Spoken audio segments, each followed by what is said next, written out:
आज हम एक प्रॉब्लम जो कि एफिशिएंसी ऑफ कार्नेट हीट इंजन पर मबनी है उसको सॉल्व करेंगे। तो प्रॉब्लम ये कहता है कि Carnot engine operates with the efficiency of 40%। How much must the temperature of a hot reservoir increases so that the efficiency increases to 50%? The temperature of the cold reservoir remains at 9 degree centigrade. Efficiency जो कि हमें ये बताती है कि कितनी useful output हासिल हुई है गिवन इनपुट एनर्जी से। तो यहाँ पर एक कार्नेट हीट इंजन जो कि हीट को असल में वर्क में कन्वर्ट करता है, तब्दील करता है। उस कार्नेट इंजन की जो एफिशिएंसी है पहले वो कितनी है ईटा, वो असल में 40% है। और 40% को हम ये जो लिखी हुई है असल में परसेंटेज एफिशिएंसी है। जबकि करंट इंजन की खास बात ये होती है कि इसमें जो वर्किंग सब्सटेंस है वो ऑपरेट करती है दो डिफरेंट टेम्परेचर रिजर्वायर के बीच, जिसमें एक हॉट रिजर्वायर होता है और एक कोल्ड रिजर्वायर। हॉट रिजर्वायर का टेम्परेचर ज्यादा होता है जबकि कोल्ड रिजर्वायर का टेम्परेचर कम होता है।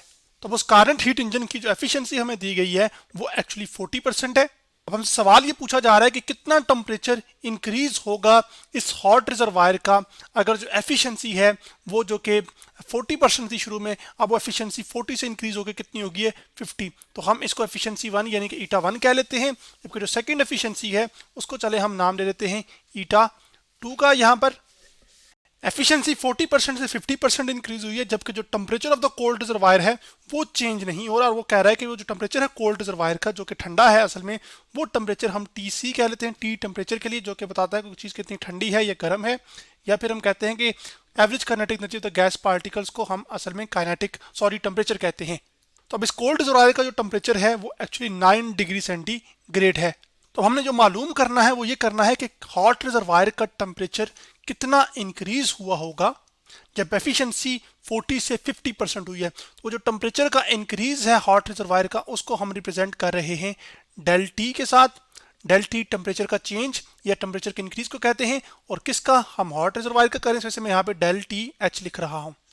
तो अब सबसे पहले हम ये करेंगे कि कार्नेट इंजन के लिए जो हमने एफिशिएंसी का फॉर्मूला कैलकुलेट किया था हम उसी का इस्तेमाल करेंगे और उसी से चीज़ों को अरेंज करके अपना जो टेम्परेचर के अंदर इंक्रीज आ रहा है इस हॉट रिजर्वायर के अंदर जब एफिशिएंसी 40 से 50% हुई है उसको कैलकुलेट करेंगे। तो यहाँ पर हम उसी ये फॉर्मूले का इस्तेमाल करेंगे। तो अब इसको यहाँ से मैं चले रेज अप कर देता हूँ, यहाँ से ये चीज़ मिटा देते हैं।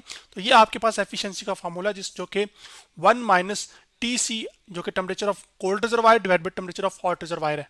ये जो एफिशिएंसी 40% दी हुई है इस परसेंटेज एफिशिएंसी है इसको हम नंबर में कर लेते हैं यानी कि खाली एफिशिएंसी में कन्वर्ट कर लेते हैं। तो परसेंटेज से नंबर में जाने के लिए हम क्या करते हैं 100 से डिवाइड करेंगे। तो 40 को जब आप 100 से डिवाइड करते हैं तो वो 0.4 आ जाएगा। जबकि इसी तरह 50% को एफिशिएंसी में कन्वर्ट करने के लिए यानी कि 50% एफिशिएंसी है यानी कि 50% जो है वो इनपुट एनर्जी वर्क में कन्वर्ट हुई है। तो इसको जब आप 100 पे डिवाइड करेंगे तो आपके पास ये आंसर आ जाएगा 0.5। और एफिशिएंसी का कोई यूनिट नहीं होता, इस वजह से मैं कोई यूनिट नहीं लिख रहा। तो हम सबसे पहले ये करेंगे कि हम एक ऐसा एक्सप्रेशन फाइंड करेंगे कि जिसमें हम हॉट रिजर्वायर का टेम्परेचर मालूम कर सकें एफिशिएंसीज की टर्म्स में। तो पहले हम फर्स्ट कार्नेट इंजन के लिए करेंगे, फिर सेकंड कार्नेट इंजन के लिए करेंगे और वहीं से एक्चुअली हमारे पास टेम्परेचर का इंक्रीज निकल कर आएगा। तो एक स्टेप में करके दिखाता हूँ, फिर उससे सारी चीज़ें बाकी क्लियर होंगी। तो पहला स्टेप इसमें यह है कि हम जो ईटा है हमारे पास एफिशिएंसी वो कितनी है, ये सबसे पहले इस इक्वेशन को अरेंज करते हैं। इधर टर्म्स माइनस हुई तो जाके क्या हो जाएंगी, एडअप हो जाएंगी। तो आपके पास T C over T H आ जाएगा। तो ये टर्म हमारे पास लेफ्ट से किधर जाएगी, सॉरी राइट हैंड साइड से लेफ्ट हैंड साइड पे जाएगी और ये टर्म हम राइट हैंड साइड से किधर ले जाएंगे, लेफ्ट हैंड साइड पे। तो ये एक्चुअली इक्वल आ जाएगा 1 माइनस, अब क्योंकि हम अभी जब 40% एफिशिएंसी है तो करंट इंजन की उसकी बात करें तो जो एफिशिएंसी है वो ईटा की बजाय हम रिप्लेस कर लेंगे किससे, ईटा 1 से। अब मकसद हमें सबसे पहले ये पता हो कि temperature of the hot reservoir क्या है फर्स्ट कार्नेट इंजन की एफिशिएंसीज की टर्म्स में। तो वो आपके पास यहाँ पर ही देख रहे हैं कि 1 माइनस ईटा अब क्या हो रहा है, ईटा 1 मल्टीप्लाई हो रहा है। तो ये left hand side right hand side पे आके डिवाइड हो जाएगा, जबकि जो टी एच है जो कि temperature of hot reservoir divide हो जाके क्या हो जाएगा, मल्टीप्लाई। तो राइट हैंड साइड चूंकि लेफ्ट हैंड साइड के इक्वल है तो आपके पास आ जाएगा जो टी एच वो बराबर आ जाएगा T C temperature of cold reservoir divided by 1 minus eta 1। तो ये हमारे पास टेम्परेचर आ गया हॉट रिजर्वायर का जब एफिशिएंसी ईटा 1 थी यानी कि 40% थी परसेंटेज एफिशिएंसी। अब यही सेम स्टेप्स हम रिपीट करेंगे अपने सेकंड कार्नेट इंजन के लिए जिसकी एफिशिएंसी 40% से इंक्रीज होकर 50% हो गई है, तो जो टेम्परेचर ऑफ हॉट रिजर्वायर है वो भी असल में इसी एक्सप्रेशन से निकलेगा, क्योंकि हमने ये देखा है कि जो टेम्परेचर ऑफ कोल्ड रिजर्वायर है वो तो चेंज नहीं हो रहा, तो टी उसी तरह आएगा डिवाइडेड बाय 1 माइनस ईटा 1 की बजाय अब क्या आ जाएगा ईटा 2। तो अब जो टेम्परेचर न्यू है आपके पास हॉट रिजर्वायर का, वो उसको हम टी एच और साथ यहाँ पर ना एक स्टेरिक डाल लेते हैं जो कि बता रहा है कि टेम्परेचर चेंज हो गया हॉट रिजर्वायर का, जब एफिशिएंसी असल में क्या हुई है वो 40% से 50% इंक्रीज हुई है। क्यों हुई है, आपके पास टेम्परेचर क्यों चेंज हुआ होगा, वो इस वजह से क्योंकि जो एफिशिएंसी है वो 1 माइनस रेशो है टेम्परेचर्स की, कोल्ड रिजर्वायर और हॉट रिजर्वायर की। अब चूंकि कोल्ड रिजर्वायर का टेम्परेचर तो बदला नहीं है, तो इसका मतलब है फिर आपके पास एक ही तरीके से तब्दीली आ सकती है एफिशिएंसी में, और वो ये है कि हॉट रिजर्वायर का टेम्परेचर बदले। तो वो कितना बदला है या कितना चेंज आया है या इंक्रीज आया है वो तो हमने कैलकुलेट करना है, लेकिन सेकंड रिजर्वायर का जब एफिशिएंसी 50% है उस वक्त जो हॉट रिजर्वायर का टेम्परेचर है वो असल में हमारे पास आ जाएगा टी सी 1 माइनस ईटा 2 आ जाएगा यहाँ पर, तो 1 माइनस में लिखूंगा 1 माइनस ईटा 2। तो हमारा मकसद तो टेम्परेचर के अंदर जो इंक्रीज आया है हॉट रिजर्वायर वो फाइंड करना है। तो जो टेम्परेचर के अंदर इंक्रीज आया होगा हॉट रिजर्वायर के, उसको असल में हम कह रहे हैं डेल टी एच, और वो मालूम होगा हमारे पास जो कार्नेट हीट इंजन है जिसकी एफिशिएंसी एक्चुअली में इंक्रीज हुई है 40% से 50%, उसका टेम्परेचर माइनस करेंगे हम उस हॉट रिजर्वायर के टेम्परेचर से जिसकी एफिशिएंसी एक्चुअली आपके पास 40 थी परसेंट। तो यहीं से हमें पता चलेगा कि कितना एक्चुअली टेम्परेचर में इंक्रीज आया है जब एफिशिएंसी एक्चुअली 40 से 50% हुई है, जब आपके पास कोल्ड रिजर्वायर का टेम्परेचर तब्दील ना हुआ हो। तो बड़ा सिंपल सा हो गया हमारे लिए, वो ये है कि टी एच की वैल्यू हम यहाँ पर पुट करेंगे इसकी, और यहाँ पर भी ए टी एच स्टाइरिक की वैल्यू पुट करेंगे और इस टी एच की वैल्यू पुट करेंगे, और वहाँ से हमारे पास चीज़ें सॉल्व आउट हो जाएंगी। तो जो इंक्रीज इन टेम्परेचर है या जो चेंज इन टेम्परेचर है वो एक्चुअली हमारे पास यही एक्सप्रेशन में इधर से कॉपी कर लेता हूँ, ठीक है, और इसको यहाँ पे पेस्ट कर लेते हैं, ठीक है, ये आ गया। साथ क्या आ जाएगा, सॉरी ये इसकी वैल्यू ना टी एच की, तो इसको थोड़ा इधर करके लिख लेते हैं यहाँ पर, और साथ फिर हम इसको कॉपी कर लेते हैं जो कि आपके पास टी एच स्टेरिक की वैल्यू है जो कि पहले लिखी जाएगी, तो यहाँ पर मैंने इसको लिख दिया है, और बीच में इनके साइन क्या आ जाएगा, वो एक्चुअली एक माइनस साइन आ जाएगा जो कि इस फॉर्मूले वाला साइन है। तो ये इसकी वैल्यू है सारी, और ये वाली असल में इसकी वैल्यू है। अब जो टेम्परेचर ऑफ कोल्ड रिजर्वायर है वो एक्चुअली हमें दिया गया है तकरीबन कितना है, सॉरी गिवन देख लेते हैं, 9 डिग्री सेंटीग्रेड। तो जो टेम्परेचर टी सी है 9 डिग्री सेंटीग्रेड, टेम्परेचर का जो स्टैंडर्ड यूनिट है वो तो एक्चुअली क्या है, वो केल्विन है ना। तो इस 9 में हम 273 को क्या करेंगे, ऐड करेंगे, तो 9 मैं मिटा दूँ, गलत लिख दिया था, 9 प्लस 273 करते हैं, तो 273 में जब 9 ऐड होते हैं तो वो असल में बन जाता है 282। तो यहाँ पर हमारे पास जो टेम्परेचर आ जाएगा वो आ जाएगा 282, और साथ क्या आ जाएगा, जो यूनिट है वो क्या है, केल्विन।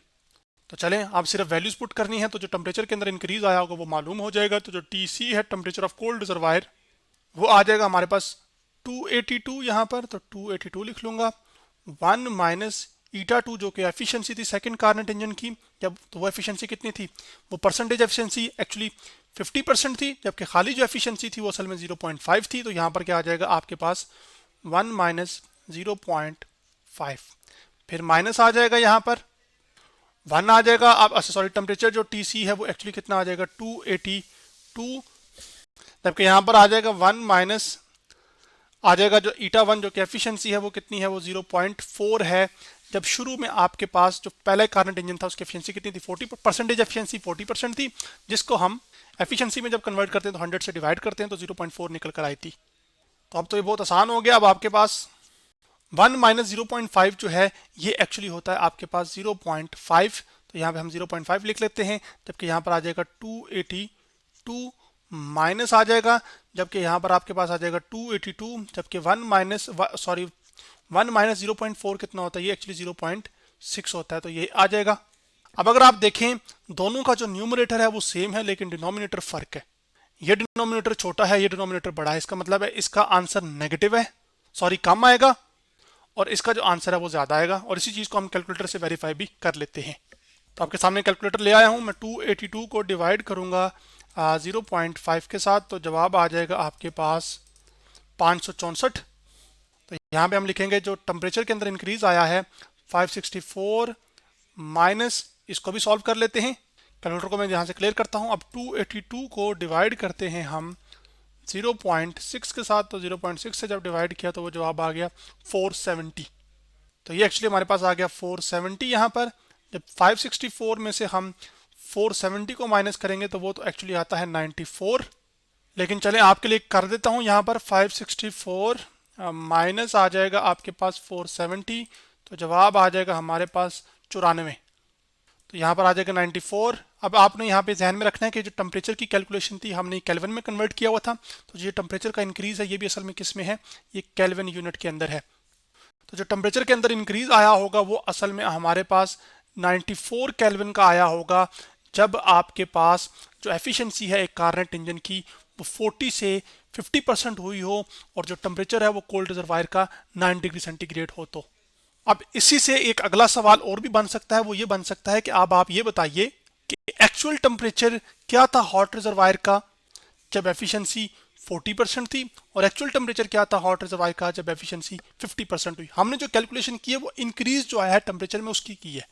तो अब आपने घबराना नहीं है, उस सवाल का हम इसी में जवाब दे चुके हैं, लेकिन थोड़ा सा छुपा हुआ है। वो जो जाहिर करता हूं मैं अभी आपके सामने, वो ये है कि जो आपके पास एक्सप्रेशन था ये असल में किस चीज का था।